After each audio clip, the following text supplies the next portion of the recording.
Introducing the Buyer Vision Report, a smarter way to assess clients.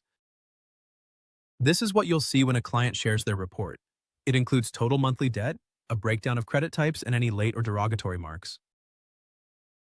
Clients can share their Buyer Vision Report in just a few clicks. Starting from their dashboard, they can refresh it anytime to reflect their most current information.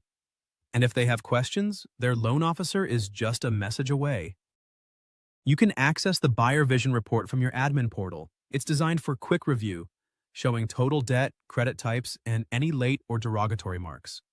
A simple way to assess where your client stands before moving forward. Make informed decisions without wasting time or money. More insight, less spend, smarter pipeline. Hey guys, welcome to our last word, a Chrisman commentary show. It's the Friday before the Memorial Day weekend. We're coming hot off of New York secondary. Of the four of us, I was the only one that wasn't there, so I'm looking forward to getting caught up. But before we get into it, hey, if you're watching and you want your company highlighted on the last word, just like the FinLocker product was just highlighted as we opened the show, reach out to Robbie Chrisman or go to the Chrisman commentary website. There's a tab for advertising, and you could be promoted and highlighted on the last word, a Chrisman commentary show. Happy Friday, guys. Happy Friday. Happy Friday. Happy Friday, Brian View. We are here. I am wearing a hat. I'm doing some chore in between chores. So I just did the spring clean on the lower level windows. You know, it's like could have hired it out, but it's kind of fun to put the ear pods on and just blast the windows with Windex and water. So here we are. What is in your AirPods, Brian, when you're blasting the music? Oh, nothing exciting today. Today I was listening to the Pat McAfee show. It's a sports podcast. Yeah. And I like that guy. Jim Irsay, the owner of the Colts, passed away this week. So it was kind of a tribute to Mr. Irsay. And so Pat had a bunch of his friends and family on. It's a cool little thing. Love that. So guys, let's get a little recap on New York secondary. Courtney, I know you buzzed in, buzzed out. You were there for the Hot minute. the wine event Sunday night. Let's start with you. What was your take on at least one day in New York City? One day in New York City. I still can't emotionally get my head, arms, heart around Times Square. Love you, Manhattan. Times Square, you're rough on me. The CMG Foundation wine event, which benefited the MBA Foundation that supports sick children, their families with their mortgage payment. Opens doors.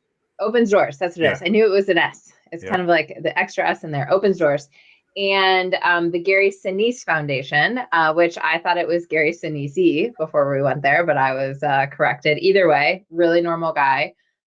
Great event. At the event, they raised over $1 million, which was really kind of fun to watch. Yeah.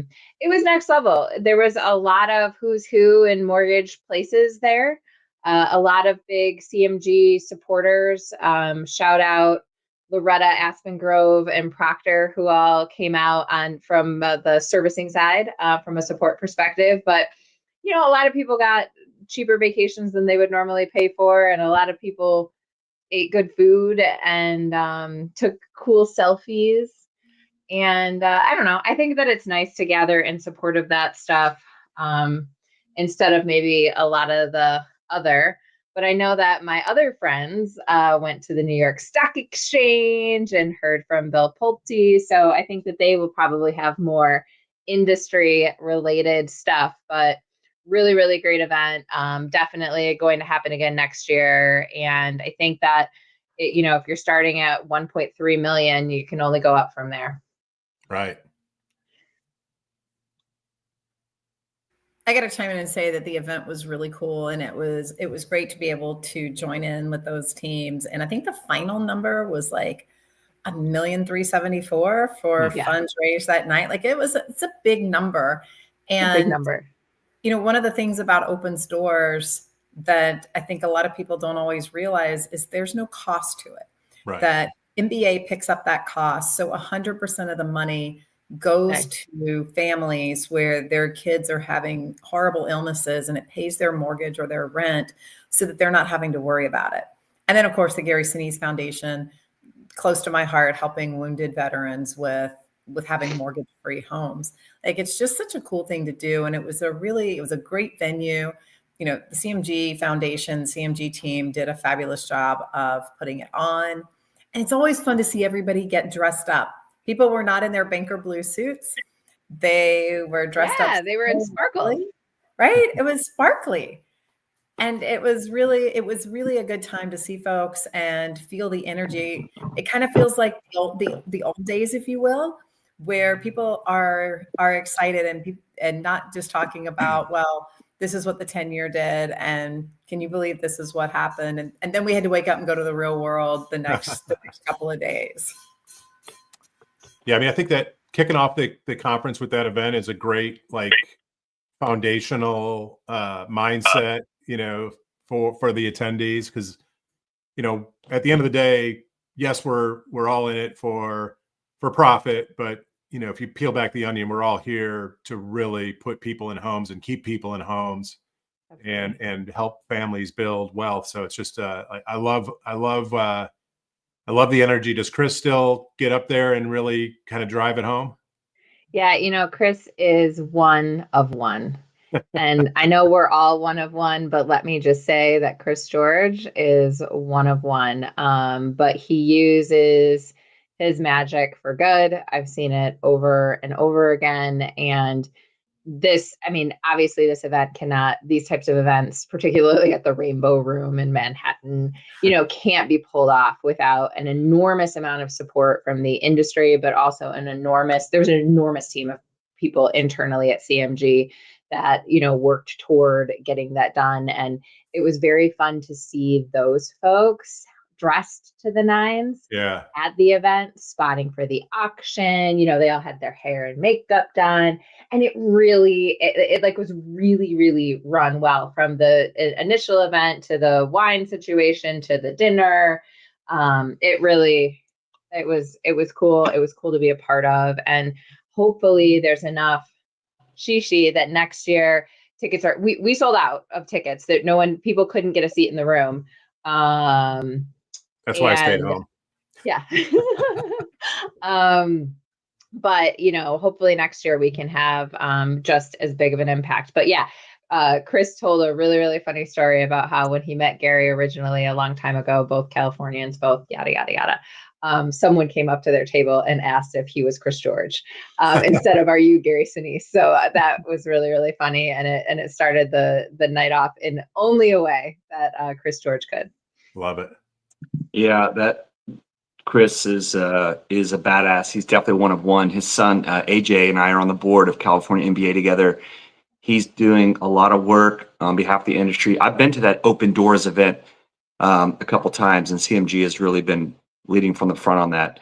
I wasn't there. I had two events back to back with some vendor partners, but yeah, I heard the $1.4 million number, and it's always cool to see Lieutenant Dan up there. So Gary, one year, Gary Sinise's band played. So I don't know if they played the other night or not. Yeah, but that's like what he does. I mean, I don't. So the other funny thing was I took a picture and sent it to the woman that helps me take care of my life when I'm flying all around and all of these other things. And she's this sassy Colombian lady. And I was taking a picture of Chris. All of a sudden, she, like a psycho stalker, scrolled in all the way to Gary Sinise, took a screenshot of his face, sent it to me. He flies around and plays in this band everywhere for free. He has all of this. The Gary Sinise Foundation is basically his ADHD love of helping vets. And so he's like acquired a bunch of other foundations. Yeah, KP. To listen to him talk about all of those different things and the fact that he just like kind of walks around and plays bass and like hangs out with people. Like, I'm kind of like, geez, how do I become Lieutenant Dan? Sounds fun. Well, you know what's cool is I loved our opening intro. That was a cool spot promo, Brian. I love that. I read on the Chrisman blog this morning that Zactus is they're doing it. Here we go, right here, over here. There you go. Zactus is our sponsor for today's show. I read in the Chrisman commentary this morning, and I'd already had my hat laid out last night to wear. I'm on their inaugural customer advisory board, and we're a client and super happy. So it was good to see, all these great, partners of not just the industry, but also the last word. We got FinLocker, we got Zactus, we got CMG represented, Open Doors.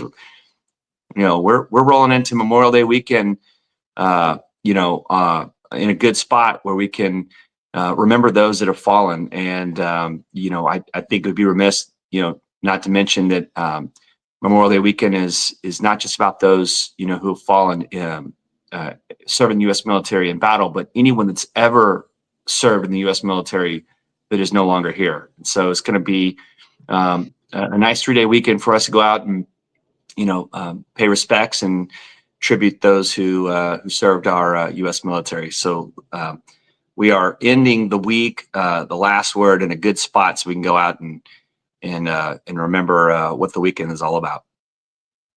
So we got Lieutenant Dan. What about Corporal or Sergeant or Chief Pulte? What I heard Bill Pulte was pretty lively at secondary as well. What's the recap there on his talk, guys? I'll go first. I mean, I was in a closed door meeting, which I cannot say anything about, especially because this is just media. Us. Nobody else is watching. It's just us. I know. I will just say the sentiment in the closed door meeting is that, he's obviously from the family that has a very large builder in Pulte Homes. He's a business person. He is a no nonsense person, and he gets stuff done. And he's cutting through a lot of red tape. And it was I'll just leave it at that. Now, what's out there and in the press, obviously they're taking a look at manufactured housing for home affordability. They're looking at the LLPAs, loan level price adjustments. So hope we can get a little bit better pricing out there for certain things. Loan amounts are way up since a lot of those LLPAs have been created.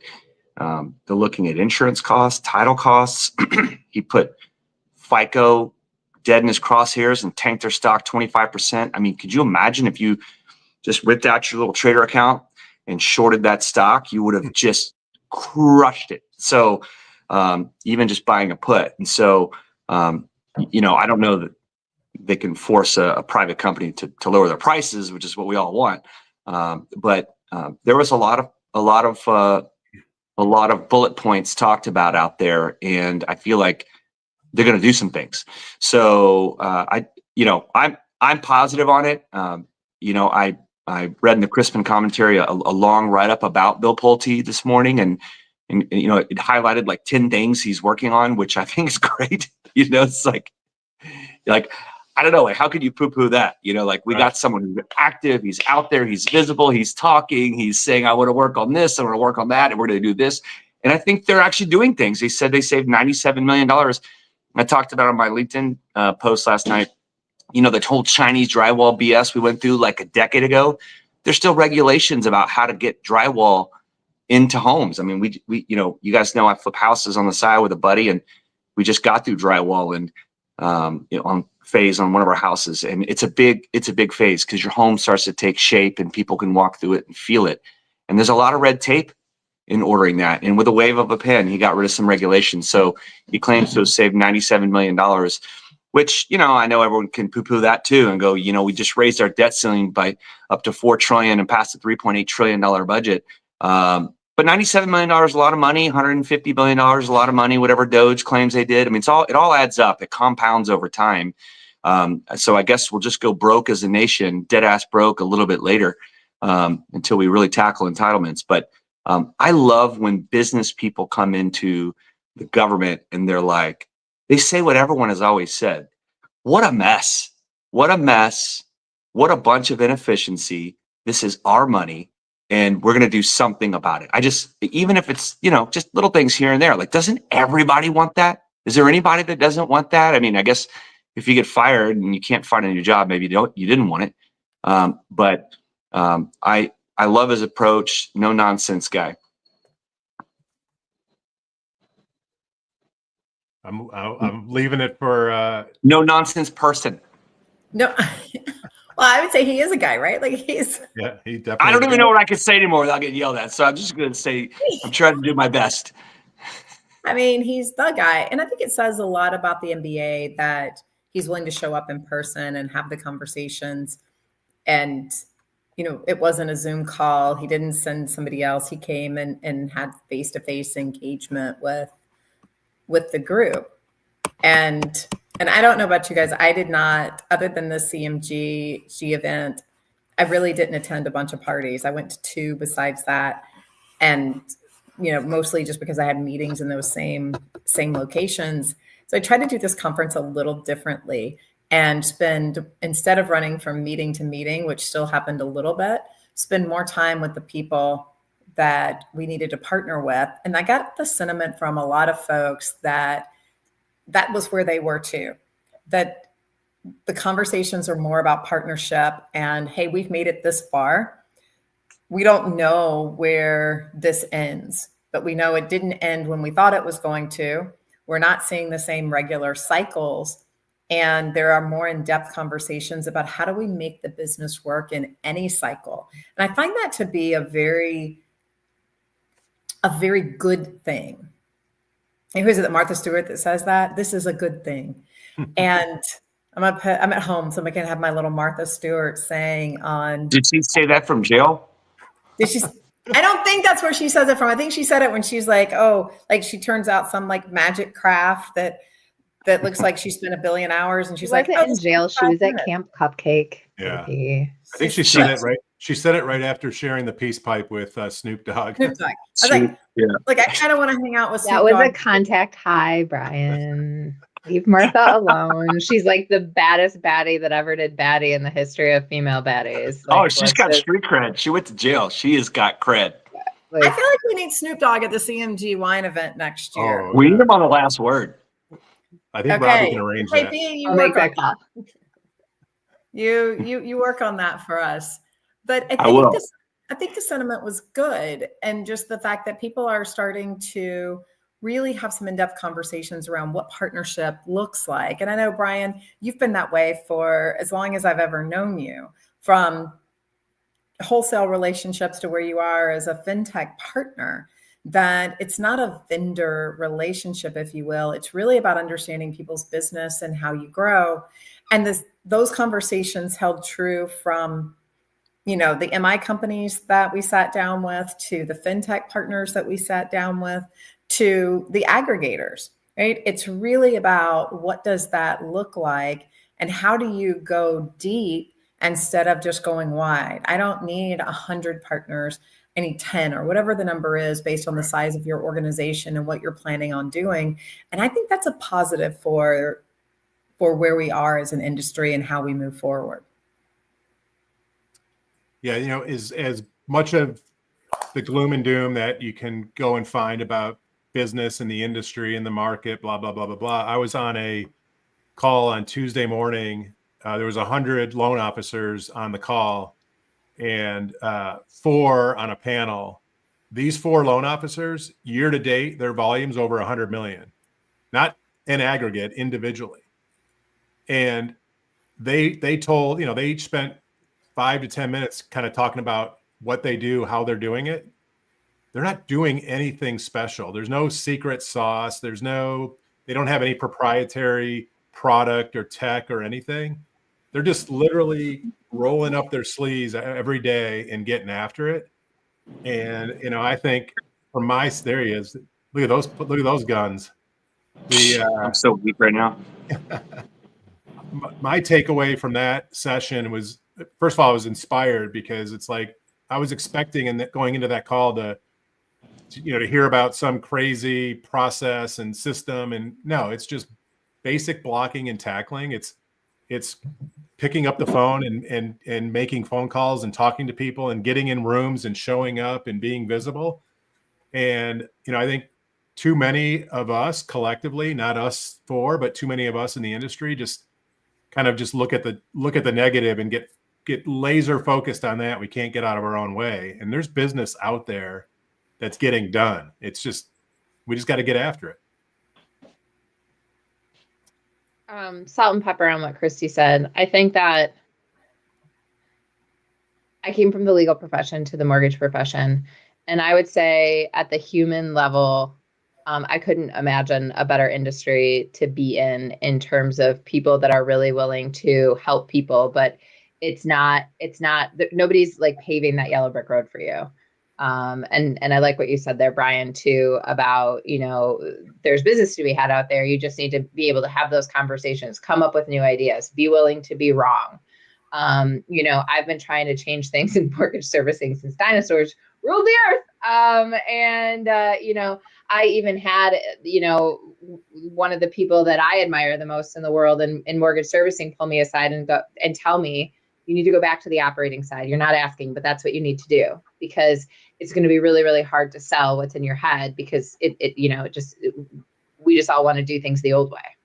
And that's why I'm at CMG, right? And it's all by virtue of the folks around me. But Neil Sherman, and Jeff Weiserman, who are they're in the industry, they're on the default legal side. They pulled me aside in 2014, Brian, when we were all together, and said, you need to go participate. Yeah. Right. And so I think that that's really, really important for everyone, right? That you do have to co-create with the industry, if you will. If you want to see things turn, whether it's, generating new business, finding new homeowner, whatever the case may be. And I think that those that aren't co-creating aren't making it. Shout out. It was almost capitalism, KP. Did you hear that? Look at, I got that close. Well, I heard it. Mercantilism was what I heard. That is the phase that we're in right now. We're worrying about trades, and we're worrying about, setting up partners. Which for us, it's vendor partners. It's setting up exchanges of information and products and services to make our businesses better. And just to dovetail to what Brian said, shout out to the origination channel. I mean, I got a Stratmore MBA peer group review data set that came out Q1. 81% of the business in Q1 was purchase business. Originators are winning, and they're and especially the ones that Brian was working with. And so I will say my big takeaway is a project I've been working on since the fall. We're going to have something. We're a fast follower. We're not like number one at this, but I got to tell you, AI voice, agentic voice, doing sales work is the game changer. Because Brian just said it. It's just making phone calls. It's providing value. But if you have a virtual assistant that can help you tee up, we have 800,000 plus records here. Hey, bot, call 800,000 people by next Friday. Like that just is never going to happen with the human workforce. But that AI assistant can help the human workforce. And so I've never thought that there would be, I never thought the NAR settlement would be this big game changer. I thought it was kind of just BS because it didn't really do anything at the local level. But I do actually think about 25% of our realtors and originators are going to get rolled out of this business when AI voice comes into it. I actually think that. And it's that good. And it's that good at setting appointments. It's that good at, talking to an elderly person and overcoming objections when most of us would be very respectful and say, okay, no problem, I'll just call you back. And then that loan never materializes. And so servicers are going to win with that. Originators are going to win with that. I think at scale, being able to do more of the basic work like that, it is coming. It's here. It's an absolute game changer. And, we're getting that much closer, at least in our walls, to rolling that out. So that was probably my biggest takeaway, other than, hearing all the data and IMB's lost money in Q1 and, all the stuff you read about and all that, but I do think that agentic AI will change the game for our industry. Let me ask you this question, and this is for the group. So the biggest game changer would be if and when the regulatory environment changes and there no longer is a requirement to have a licensed individual do licensed tasks. That's going to happen. I haven't seen any regulation. It's going to happen. It'll happen. Now, I don't know if it's inside of 5 or inside of 10 years, but it's going to happen because KP, what you just described with the work that these agentic agents, these AI agents can do, right? They don't get frustrated, right? They can be they're learning to be empathetic. No bias. Well, allegedly. There's a debate there. It depends how they were trained. Yeah, agreed. But I mean, I think about, and I'm not saying that the entire, licensed population goes away. No chance at all. But I do think there's a sliver of consumers, even today, that could go through from start to finish on their own 100% with the machine, right? And maybe it's 5%, maybe it's 10% or 15%, but that'll likely grow over time, especially when we get into these refi dips. Those are much easier transactions to process. There's less moving parts. You can sell me on that, and that when I was thinking about your question, I can't think of a regulation that says a consumer has to talk to a human during the process, right? So it does today. It does. Well, you have to talk to someone licensed, and you can't license a bot. So if I'm going to ask for your social security number, if I'm going to ask for PII, other than just setting appointments, gathering a couple pieces of information, that is the regulation today. And in some states, the bot has to say, I'm Jesse, I'm a virtual assistant, working with Christy. Yeah, we should do that. But today a borrower can go online and apply for the loan and not talk to a human, and they provide those things. So yes, it's in the name of an LO and the link gets sent out by an LO, but so I'm trying to imagine the world where that continues, but I just don't see licenses going away entirely, because I think they lose some control over the regulation of the individual versus the corporation. I agree with that. I agree that if you're a human, because I guess pretty soon there'll be individuals that are non-human individuals. But if you're a human and you're a loan originator, I do think licensing will always exist, and there will always be some regulatory oversight over what that human does. Not that there wouldn't be regulation on what the non-human originators do, but the point being, you wouldn't have to associate a transaction with a human at some point. I'll do a segue and kick it over to Courtney, because this is right in her wheelhouse. So, doing an online application is not as good of an experience for a consumer than having a conversation. And so, when you have a conversation with a really experienced originator or realtor, that has, it's just a better experience for the consumer. It's better conversion and everything. The AI voice bots having a conversation are better than 90% of salespeople out there at conversion. Think about that today, 90%. And so having a conversation, yes, licensing isn't going away, but what Brian is saying is a bot would fit into that licensing category. I don't know about that. I haven't, Brian, it's literally the first time anyone's even said that. I could see it, but an agentic AI having a full-blown conversation live in real time, going back and forth with a consumer, is a better experience than simply an online app. And millennials are a huge part of purchase business. I think they're number one on first-time home buyers. So they, like you said, they don't mind that. So Courtney, is that bot, is that in your wheelhouse for customer experience? No. I mean, we're going live with the most modern servicing call center that exists. We've rejected all telephony that anybody else uses anywhere, and we're going all the way to the Amazons and all the folks. We're doing it right now. The big thing with all of this that everyone, even the technologists will say, or good technologists will say, is that go as far as you can with any of these things, but you always need a human in the loop. Those are the words, quote, human in the loop. And I think here, that's what you would do at the end of the day. We already do it in mortgage servicing. You can have people underwrite files and get it all the way to a point where you can actually have a licensed individual go through and make sure that everything is good, if you will. I think that, I just think of olden days stacking order and, these types of things, right? The idea is that you get it all the way to the place that you can so that the humans can be more efficient. I could also see a universe where if you had certain documented equity in a home in the HELOC scenario, HELOCs can get approved very fast, things like this, things where there's not really questions about creditworthiness or any of these other things where you could have less licensed, right, approvals.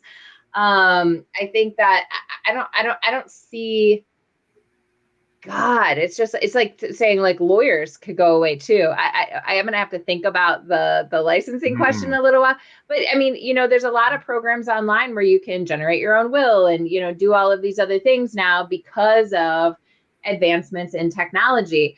I'm just excited to see the things that, this is a positive view. I had a negative view and I texted Rick Sharga about it last week when Moody's marked the federal government down, joining the club. Rick Sharga and I had a really, really fun back and forth. And I was just like, no one's gonna have a job and everybody's gonna everything. And he reminded me lovingly, right? Everyone said no one was gonna have a job when computers were born. Everyone said no one was gonna have a job when the internet was born. And so my positive thought on all of this is, what are the coolest things that we're going to get to think about when we don't have to think about the easy stuff anymore?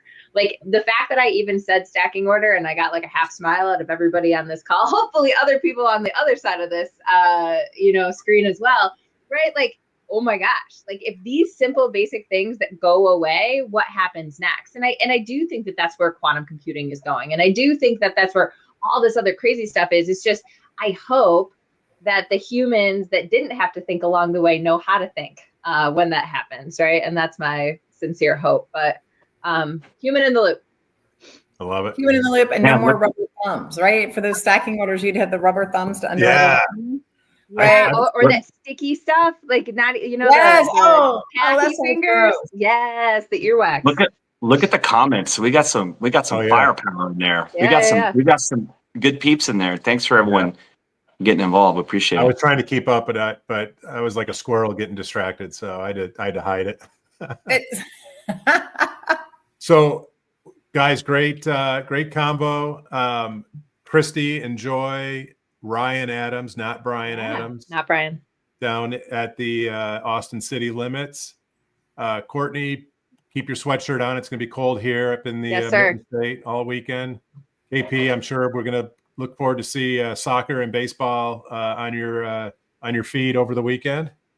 Yeah, baseball's done. We have 2 flag football playoff games from our older girls next week. Shout girls. And they are girls, Courtney, because they're actually 12 and 10. And 2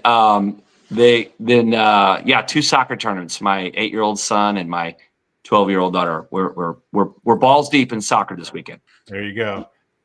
So, guys, we're going to have another example of a closeout here, advertisement as it takes us out. But if you're watching, which I know you are, there's hundreds, if not thousands, of people that watch The Last Word.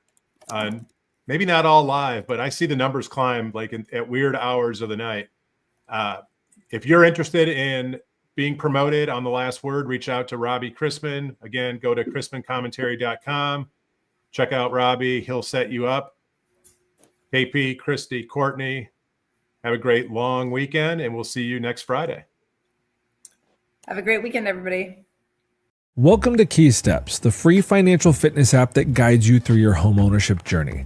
Registering for Key Steps is quick, simple, and secure. All you need is your unique invitation link from your loan officer or real estate agent. You might have received this link via email, text message, QR code, website, or even a social media post. Once you click on the invitation link, you'll be taken to your personalized Key Steps registration page. Here you'll find the details about what the Key Steps app offers, along with a banner featuring your trusted loan officer or real estate agent, reassuring you that you're registering with someone you know and trust. To begin your registration, click on one of the call to action buttons. If you're on a mobile device, simply enter your phone number and click Next to download the Key Steps app from the App Store or Google Play Store. After downloading, click Create Account and confirm your phone number to proceed. Now let's create your account. Start by entering your email address and